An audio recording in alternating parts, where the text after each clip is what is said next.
प्रभु यीशु मसीह के नाम को महिमा मिले। आप सभी का स्वागत है R727 बाइबल स्कूल में। हमारा मेन सब्जेक्ट नया नियम सर्वेक्षण, और उसमें आज का पाठ है रोमियो के नाम पौलुस प्रेरित की पत्री। बाइबल के अनुसार अगर आप पढ़ेंगे, नया नियम के अंदर कई भाग हैं। पहला 4 पुस्तकें सुसमाचार, पांचवा पुस्तक प्रेरितों के काम की पुस्तक, यानी कि सुसमाचार में प्रभु यीशु मसीह का जन्म, यीशु मसीह के सेवकाई, यीशु मसीह की क्रूस की मृत्यु, और उसके बाद पुनरुत्थान। प्रेरितों के काम में आते हुए यीशु मसीह का स्वर्गारोहण, और यीशु मसीह अपने सेवकाई को चेलों के हाथ में, यानी कि प्रेरितों के हाथ में छोड़ते हुए स्वर्ग जाते हैं। और प्रेरित जाकर के अलग अलग स्थान में, अलग अलग इलाके में जाकर के कलीसियाओं को स्थापना किया। यहूदियों के बीच में, गैर यहूदियों के बीच में, या अन्य जातियों के बीच में भी जाकर के कलीसियाओं को स्थापना किया। और उसके बाद पवित्र आत्मा ने उनको प्रेरणा देते हुए उनका उपदेश, या कौन कौन से चीजों को मसीही या परमेश्वर के संतान होने के नाते पालन करना है, उस बात में उन्होंने शिक्षाएं दी हैं। अधिकांश ये पत्रियों में कलीसियाओं के लिए शिक्षाएं हैं। ये पत्रियों के बारे में अगर आप पढ़ेंगे, पत्रियां 2 भाग हैं। पहले पौलुस की पत्री के अंदर 2 भाग हैं, सामान्य कलीसियाओं की पत्री, और उसके बाद पास्टरों के लिए या प्रभु के दासों के लिए लिखी हुई पत्रियां हैं। पहला तिमोथी, दूसरा तिमोथी, तीतुस नामक। बाकी सब पौलुस की पत्रियां जो हैं विभिन्न कलीसियाओं के लिए लिखी हुई पत्री। ओके। और उसके बाद सामान्य पत्रियां जो हैं याकूब, यूहन्ना, ये पतरस, यहूदा, और इब्रानियों की पत्री के लेखक, ऐसे कई सारे लोगों ने तितर बितर हुए कलीसियाओं के लिए उन्होंने पत्रियां लिखा। उसमें पौलुस की पत्रियों में से सबसे पहला स्थान में आता है रोमी की पत्री।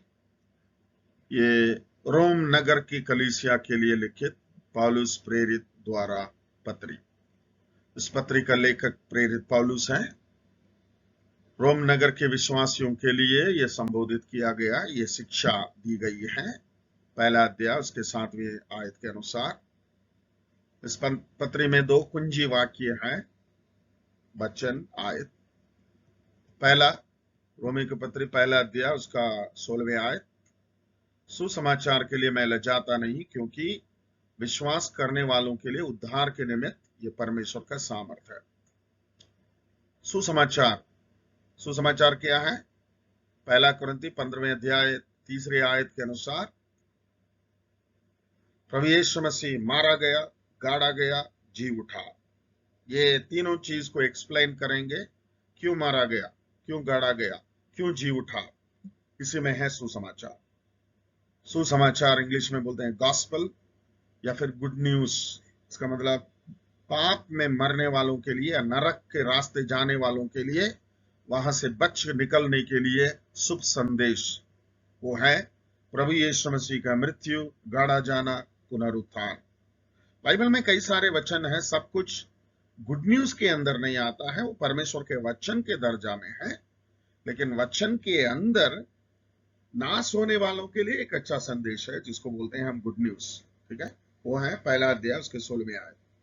5वें अध्याय पहले आयत में विश्वास से, ये गुड न्यूज के तहत हम विश्वास से कैसे परमेश्वर की उपस्थिति में खड़े होने लायक बन जाते हैं।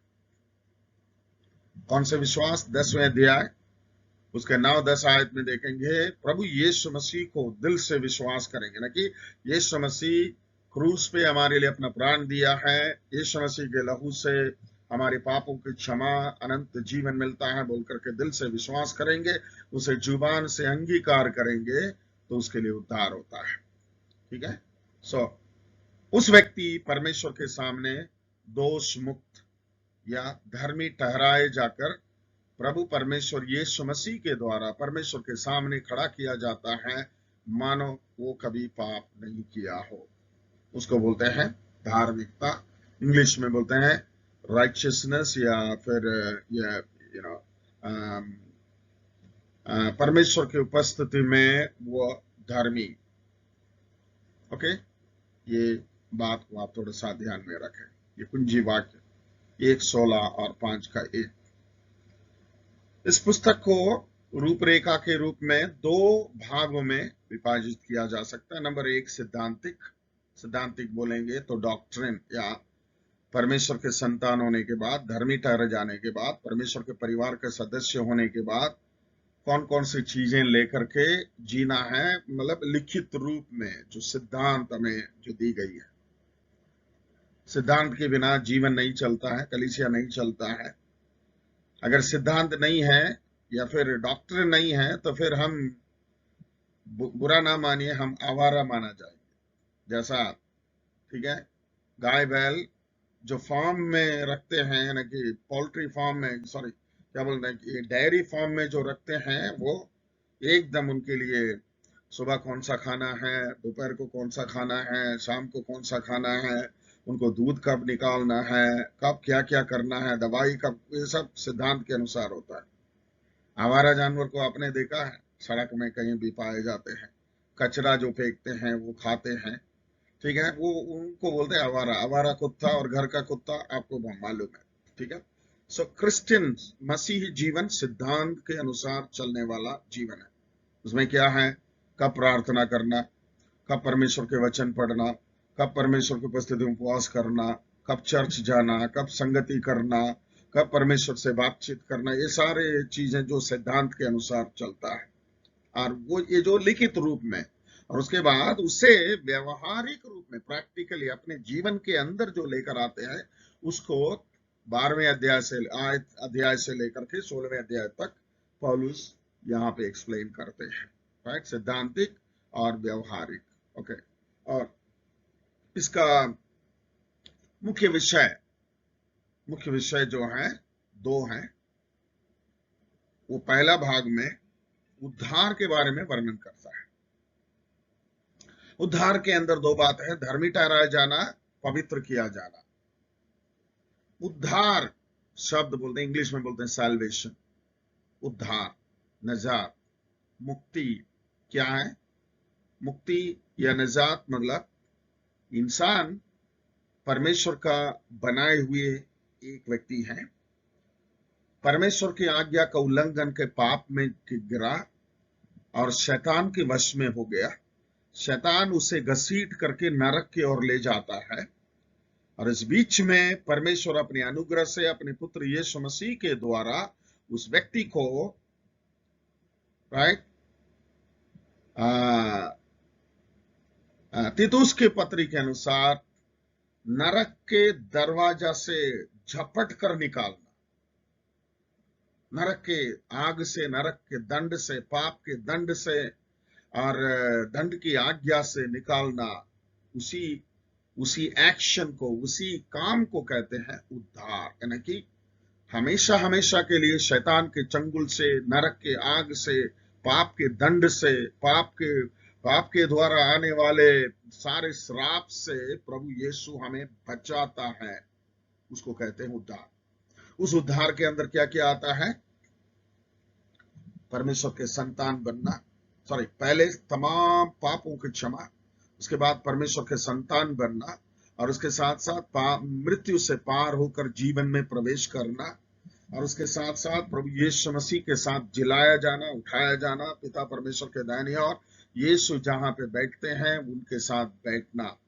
ये सबके लिए रेफरेंस यूहन्ना 1:12, यूहन्ना 5:24 और इफिसियों का पत्री 2 अध्याय 1 आयत से लेकर के 8वें आयत तक आप आराम से पढ़ सकते हैं, ठीक है। सो ये उद्धार, और उसमें यहाँ पे दो बातें बताई गई, विश्वास से धर्मी ठहराया जाना, परमेश्वर के सामने राइचियस, धर्मी ठहराया जाना। ये हमारा धर्मी जीवन को प्रकट नहीं करता है, ये प्रभु यीशु मसीह के द्वारा किए जाने, हमारे जीवन में किए जाने वाले ये काम। वो कौन सा काम है? हम पापी थे, नालायक थे, निकम्मे थे, प्रभु से दूर थे, शैतान के चंगुल में थे, हमें जिलाया, उठाया, बचाया, वहां से उठा करके पिता परमेश्वर के सामने ऐसा खड़ा किया मानो आपने कभी पाप को देखा नहीं। प्रभु यीशु मसीह के द्वारा आपको परमेश्वर के सामने परमेश्वर अंगीकार करने लायक एक व्यक्ति खड़ा किया, उसी एक्शन को कहते हैं धर्मी ठहराया जाना। ठीक है, और उसके साथ साथ परमेश्वर के सामने खड़ा करने के लिए हमें पवित्र आत्मा के द्वारा उन्होंने पवित्र किया। उसको इंग्लिश में कहते हैं पोजिशनल सैंक्टिफिकेशन। पोजीशन, पवित्र किया। और वहां से हमारा प्रोग्रेसिव सैंक्टिफिकेशन जो है, दिन प्रतिदिन के पवित्रीकरण हमारे जीवन में शुरू होता है। कब तक? आपकी मृत्यु तक या प्रभु यीशु मसीह के आगमन तक। इसमें जो पहले होगा उतने तक, क्योंकि हम जिस दिन यीशु मसीह के साथ मिलेंगे हम यीशु के समान बने रहेंगे। मतलब याद रखिए, विश्वासी होने के नाते एक बार प्रभु को ग्रहण करने से काफी नहीं है, उसी दिन से लेकर के दिन प्रतिदिन हमारा जीवन प्रभु परमेश्वर के वचन के अनुसार, आत्मा के कहने के अनुसार पवित्र बनते जाना है। हमारा जीवन प्रभु के लिए 100% समर्पित होना चाहिए। मैं हमेशा कहता हूं, जब हम प्रभु यीशु मसीह को ग्रहण करते हैं, प्रभु यीशु मसीह को उद्धार करता और प्रभु ग्रहण करते हैं। प्रभु मतलब एडोनाय, यानी कि मालिक। मतलब जब से एक व्यक्ति उद्धार पाते हैं, उस व्यक्ति का मालिक प्रभु यीशु है। दिन प्रतिदिन अपने पवित्र आत्मा के द्वारा मालिक हमें दिशा निर्देश देते हैं, उसके अनुसार चलना जरूरी है। उसके लिए बाइबल पढ़ना है, प्रार्थना करना है, प्रभु के लोगों के साथ संगति करना है, संगति में बने रहना है, यीशु मसीह में बने रहना है। ये सब परमेश्वर के वचन का दिशा निर्देश है। ओके, सो आत्मा के द्वारा पवित्र किया जाना। रोमी 8:1 में बताते हैं कि अब जो मसीह यीशु में है उन पर दंड किया गया नहीं, क्योंकि वे शरीर के अनुसार नहीं चलते, अपनी मन मर्जी नहीं चलते हैं, मनमानी नहीं चलते हैं, परंतु परमेश्वर के आत्मा के अनुसार चलते हैं। याद रखिए। दूसरे भाग जो है मसीही होने के नाते सामाजिक जिम्मेदारियों के प्रति पौलुस की उपदेश। मतलब आप मसीही हैं, मसीह को ग्रहण कर लिए हैं, और आपके द्वारा समाज के अंदर क्या होना चाहिए, लोगों के साथ आप कैसा व्यवहार करेंगे, कैसा बातचीत करेंगे, आपका लेन देन कैसा होना चाहिए, आप कैसा प्रभु यीशु मसीह को प्रकट करेंगे। ये सारी चीजें जो है आपकी हरकतों के द्वारा, यहां तक कि खाने पीने के द्वारा भी यहाँ पे लिखी गई है। ठीक है, सो इस पत्री का मुख्य बहस का विषय जो है, पहले भाग में प्रेरित पौलुस ये साबित करने की सिखाते हैं कि सारे मानव जाति 3 दीवारों से घिरे हुए हैं, जिन्हें परास्त नहीं किया जा सकता। यहीं पे देख 3 इंपॉर्टेंट पॉइंट है, ये रोमियो की पत्री में पौलुस हमारे सामने रखते हैं। नंबर 1, सर्वलैंगिक दोष रूपी दीवार।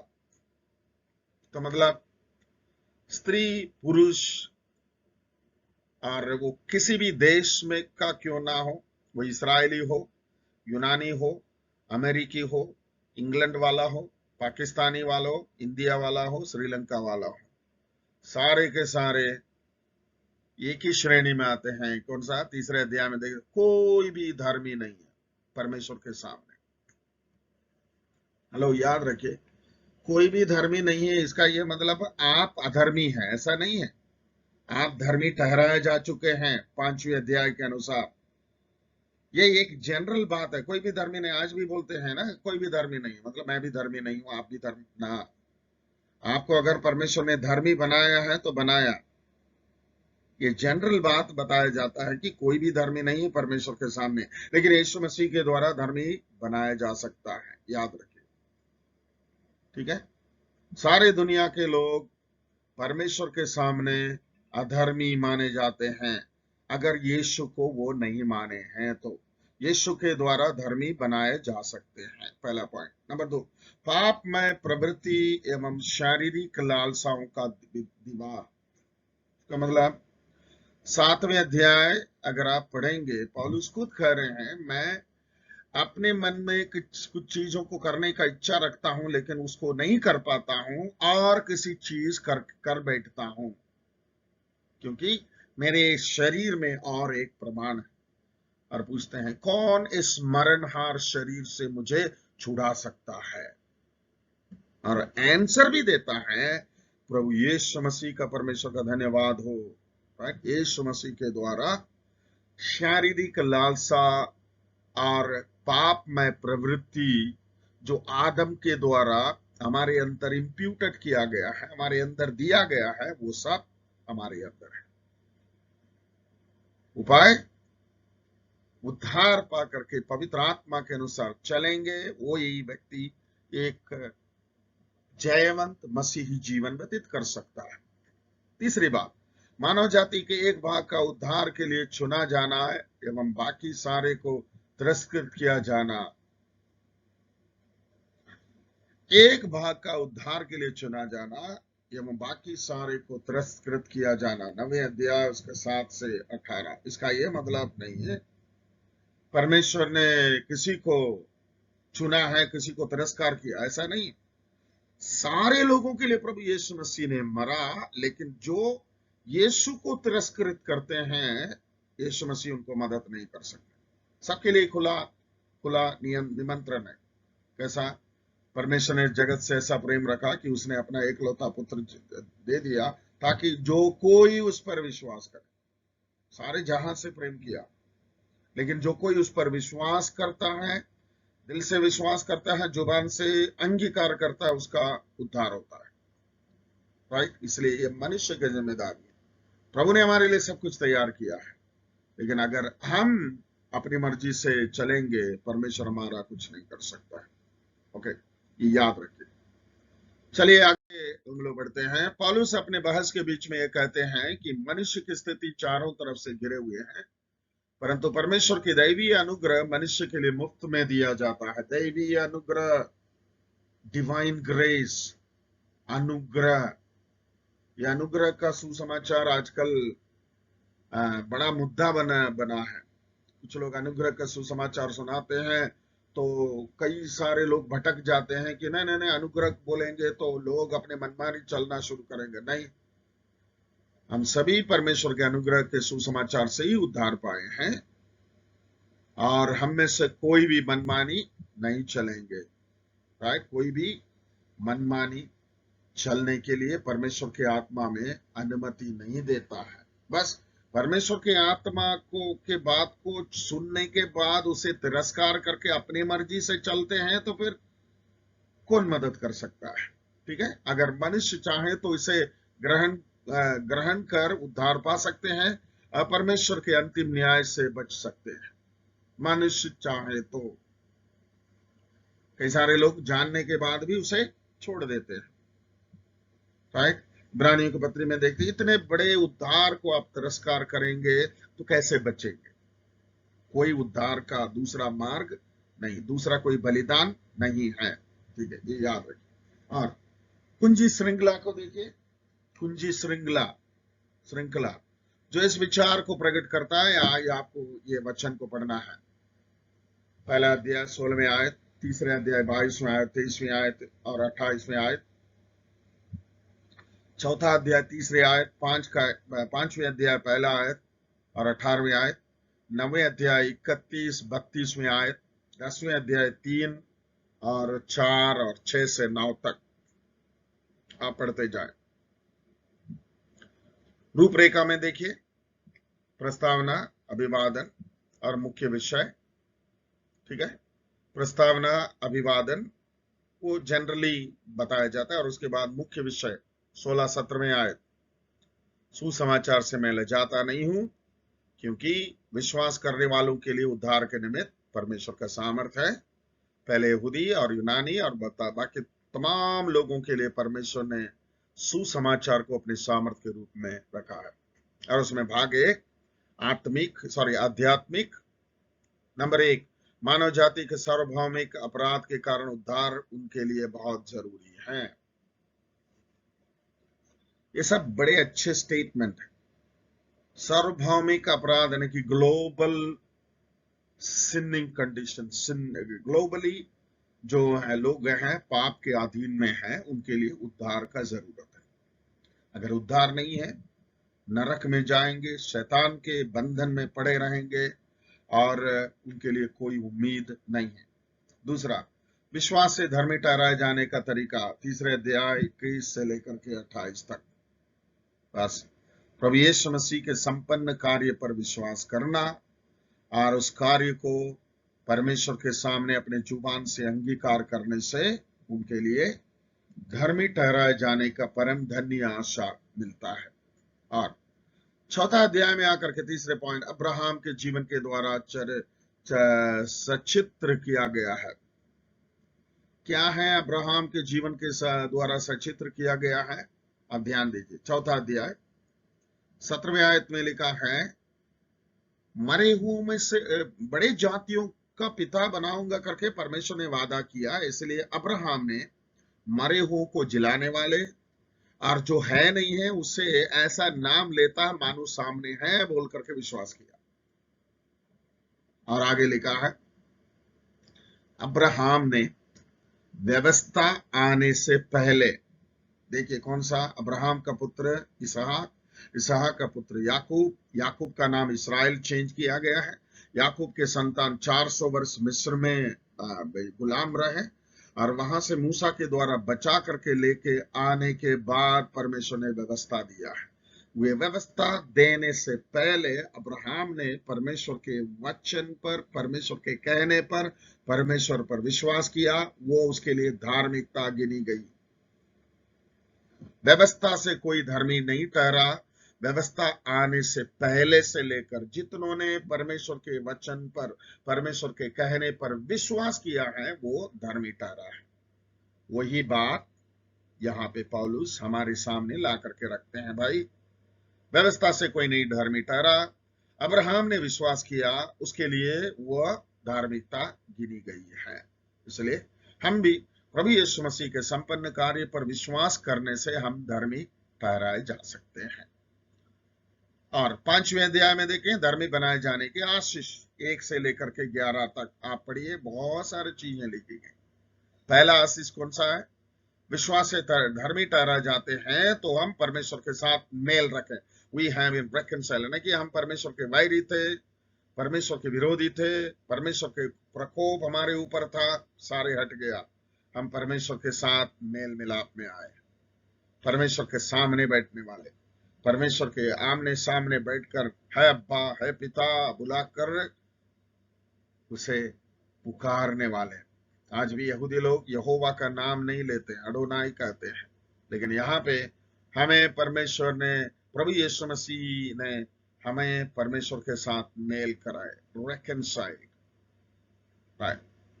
5वें पॉइंट, आदम और मसीह उद्धार का मुफ्त वरदान के दायरे के स्वेच्छाचार। 5वें अध्याय, आदम और मसीह उद्धार का मुक्त वरदान के दायरे के स्वेच्छाचार। इसका मतलब पहला आदम, अंतिम आदम। पहला आदम के द्वारा सारे के सारे इंसान पापी ठहर गए हैं, नरक के योग्य बने, शैतान का गुलाम बने। अंतिम आदम या दूसरा आदम, second Adam, the last Adam आकर के क्या किया? सारे के सारे जो पाप के अधीन में थे, शैतान के अधीन में थे, अंधकार के अधीन में थे, नरक के लिए नियुक्त थे, उन तमाम लोगों को अपने क्रूस के मृत्यु के द्वारा बचने का उम्मीद ला दिया, यानी कि उनके बचाव कार्य कर दिया। अब बात उनके ऊपर है, अगर वो उसे ग्रहण करेंगे तो उद्धार पा करके आएंगे, ठुकराएंगे या तिरस्कार करेंगे उनका जिम्मेदारी रहेगा। उद्धार के लिए सबके लिए मार्ग बना दिया प्रभु यीशु मसीह, सभी के लिए कौन बनाया? ऐसा नहीं कुछ लोगों के लिए, सारे के सारे लोगों के लिए। जैसा पहला आदम के द्वारा सारे के सारे पापी बने हैं, वैसे अंतिम आदम के द्वारा सारे के सारे धर्मी बन सकते हैं, परंतु उनके स्वयं इच्छा के लिए उनको दे दिया है। राइट, ये आप याद रखिए। और उसके बाद छठा पॉइंट जो है, मुक्त वरदान पाप से बने रहने के लिए अनुमति नहीं, परंतु मनुष्य के भ्रष्ट स्वाभाविक मसीह के साथ क्रूस पर चढ़ाए जाने के लिए मांग करता है और जीवन प्रभु के लिए पवित्र सेवा बने। सिंपल तरीके से समझ लीजिए, 6वें अध्याय 1 से 23 तक यहाँ बपतिस्मा का वर्णन करते हैं, बपतिस्मा के साथ साथ ये वर्णन करते हैं, जैसे इससे पहले आपने अपने अंगों को अधर्म के लिए सौंप करके रखा था, गुलाम बना करके दे रखा था, वैसे ही जैसे मसीह ने तुम्हें स्वतंत्र किया है, उस स्वतंत्रता को मसीह के सामने अर्पित करो, समर्पित करो कि एक पवित्र जीवन व्यतीत करें, धर्मी जीवन व्यतीत करें। तब आप मसीह में एक अच्छा जीवन व्यतीत करेंगे, राइट। और उसके बाद 7वें अध्याय पॉइंट, विवाह के सदृश्य और पापी प्रवृत्ति और कामुक लालसाओं के साथ संघर्ष। इसका मतलब परमेश्वर के वचन के अनुसार जो जो चीजें हमारे अंदर होता है वो सब हमारी आत्मिक उन्नति के लिए ले जाता है। उसके खिलाफ जो हमारे शारीरिक इच्छा को पूरा करने के लिए जो जो चीजें हमारे अंदर हम पालते हैं, जिनके अनुसार हम चलते हैं, वो हमें परमेश्वर से दूर ले जाता है। इसलिए उसमें सावधानी से जीना जरूरी है। रोमियो की पत्री 7वें अध्याय में पौलुस साफ साफ यहाँ पे कहते हैं, मेरे अंदर ऐसा एक प्रमाण है जो मुझे जो आग्रह करता है वो करने दे नहीं देता है, परंतु और कुछ करवाता है। लेकिन क्या है, हमारा जीवन अगर मसीह के लिए समर्पित है, पवित्र आत्मा के अनुसार हम चलते हैं, हम इससे बच सकते हैं। ओके। 8वां पॉइंट, मसीह में विश्वास के माध्यम से स्वतंत्रता और धर्म के नए आत्मिक जीवन। ये 8वें अध्याय, मसीह में विश्वास के माध्यम से हम इस सारे नियम से स्वतंत्र होते हैं और एक आत्मिक जीवन के लिए, पवित्र आत्मा के नियंत्रित एक जीवन के लिए हम परमेश्वर की उपस्थिति में आते हैं। भाग 2 पॉइंट 3 जो है व्यवहारिक यानी कि प्रैक्टिकल, मसीह कर्तव्य के विषय में उद्बोधन और निर्देश 9 से लेकर के 16 तक। नंबर 1, अपने ही लोगों के लिए पौलुस की सरपरस्ती, राइट। यानी कि पौलुस बताते हैं कि मैं यहूदियों के लिए इवन अपने प्राण देने के लिए भी तैयार हूं क्योंकि यहूदी लोग बचना चाहिए। दिव्य चुनाव और इस्राएल के साथ परमेश्वर के वाचा का मालिक। 9:6 से लेकर के 33 तक अगर आप पढ़ेंगे, परमेश्वर अनादि काल की योजना के अनुसार या अनादि अनंत काल की योजना के अनुसार अपने लोगों को चुना है, अपने लोगों को छोड़ेगा नहीं है। लेकिन इंसान का एक जिम्मेदारी यहाँ पे है। दिव्य योजना के यहूदियों के द्वारा गलत फहमी 10वें अध्याय में आप देखेंगे, यहूदी लोग ये समझ के बैठे हैं कि हमेशा परमेश्वर हमारे ही पक्ष में है क्योंकि हमें चुना है।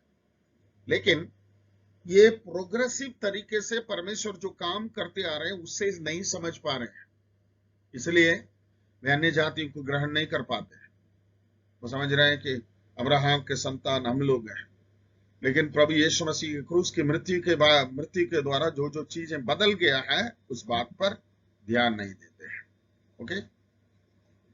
विश्वास द्वारा उद्धार, रोमी 10:14 से 18, ठीक है। विश्वास के द्वारा हम 9वीं आयत से लेकर के आप पढ़ते जाएंगे तो प्रभु यीशु मसीह के संपन्न कार्य पर दिल से जो विश्वास करते हैं, जुबान से अंगीकार करते हैं, उनका उद्धार होता है। 10वीं आयत 19 से 11 का 12 तक इस्राएल के साथ परमेश्वर के व्यवहार, यानी कि इस्राएल के साथ परमेश्वर लंबा समय दिया है लेकिन उन्होंने परमेश्वर की तरफ मन नहीं फिराए हैं, इसलिए परमेश्वर ने अन्य जातियों के लिए एक मौका दिया। इसलिए अन्य जातियां भी ये घमंड ना करें कि इस्राएल को तिरस्कार कर दिया। इस्राएल के लिए परमेश्वर ने एक मौका और रखा है। देखिए 6वां पॉइंट, अन्य जातियों मसीह से अपने विशेषाधिकारों को लेकर घमंड से रोकने का चेतावनी करें, घमंड ना करें, राइट। जंगली जैतून का पेड़ को काट करके परमेश्वर ने ओरिजिनल पेड़ में लगाया, वो है हम लोग, इसलिए हम घमंड ना करें। परमेश्वर के नम्रता, दीनता, परमेश्वर ने हमारे लिए जो अनुग्रह दिखाया है उस पर हम आश्रित अपना जीवन व्यतीत करें। सातवां पॉइंट, आठवां पॉइंट देखिए, साथ देखिए, इसराइल की बहाली की भविष्यवाणी और परमेश्वर के तरीके तरह से। इसका ये मतलब परमेश्वर इसराइलियों को एक बार और बहाली के लिए मार्ग दिखाएगा। वो टाइम होगा झूठे मसीह के राज, यीशु मसीह के आगमन के बाद इस धरती पे झूठा मसीह राज्य करेगा। पहले हिस्सा में लोग उसको सही समझ करके उसको अधिकार देंगे, लेकिन आधा समय के बाद उनको समझ में आएगा कि ये झूठा है, तब उसका विरोध करेंगे। तभी उनको समझ में आएगा इससे पहले आए हुए प्रभु यीशु मसीह ही हमारा मसीहा है, ये झूठा मसीहा है। आठवां पॉइंट, प्रभु के वचन में पाए जाने वाले मसीह कर्तव्यों को सारांश। 12-13 अध्याय में एक विश्वासी होने के नाते, परमेश्वर के संतान होने के नाते हमारा मसीही कर्तव्य हम कैसा इस दुनिया के साथ, कलीसिया के साथ, प्रभु के लोगों के साथ और दुनिया लोगों के साथ कैसा करना है, उसमें हमें ध्यान देना जरूरी है। ओके, उसके अनुसार कैसा हमें चलना है, प्लीज।